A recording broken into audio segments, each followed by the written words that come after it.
یہ کہ امام پاک ابھی جو ہے وہ کوفہ سے چند منزل کے فاصلے پر تھے کہ آپ کو اطلاع ملی کہ کوفیوں نے حسب سابق دھوکہ کیا اور امام مسلم کو اور ان کے شہزادوں کو شہید کر دیا۔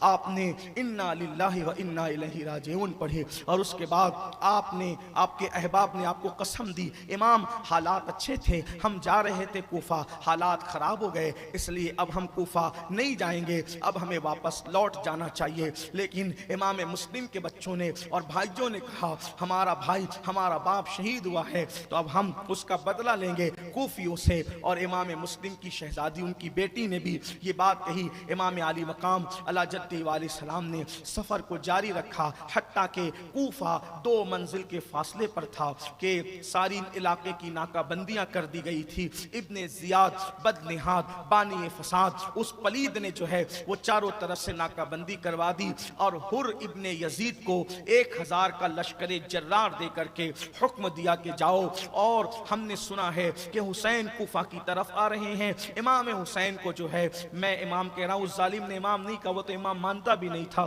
امام حسین کو جو ہے وہ قید کر کے قیدی بنا کر کے لاؤ۔ 2 منزل پر امام علی مقام ابھی رکے ہوئے تھے، 2 منزل کوفہ باقی تھا۔ ایسے میں آپ کے احباب نے کہا امام کھجور کے درخت نظر آتے ہیں، کسی نے کہا ہم اس راستے کو جانتے ہیں، یہاں کھجور کے درخت نہیں ہے۔ تھوڑی دیر میں یہ بات ہوئی کہ کھجور کے درخت نہیں بلکہ لشکر آ رہا ہے۔ انا للہ و انا الیہ راجعون سب نے پڑھا۔ اس کے بعد جیسے ہی لشکر قریب آیا تو دیکھا کہ حر تھا۔ حر نے امام پاک کو ادب سے سلام کیا۔ تھا ابن زیاد کا لشکری، تھا یزید کے یہاں نوکری کرنے والا، لیکن دل سے اہل البیت کا عاشق اور شیدائی اور چاہنے والا تھا۔ امام کو ادب سے سلام کیا۔ امام نے فرمایا حر کیا بات ہے؟ تو حر نے کہا کہ مجھے ابن زیاد نے بھیجا تاکہ میں آپ کو قیدی بنا کر کے جو ہے وہ اس کے پاس لے جا کر کے پیش کروں۔ دیکھیں حالات تھے، دل جو ہے اہل البیت کے ساتھ تھے لیکن تلواریں بنو امیہ کے ساتھ تھی۔ جیسے امام نے سنا، امام کو جلال آ گیا اور امام نے فرمایا تیری ماں تجھ پر روئے، کیا تو جو ہے وہ مجھے قیدی بنا کے لے جائے گا؟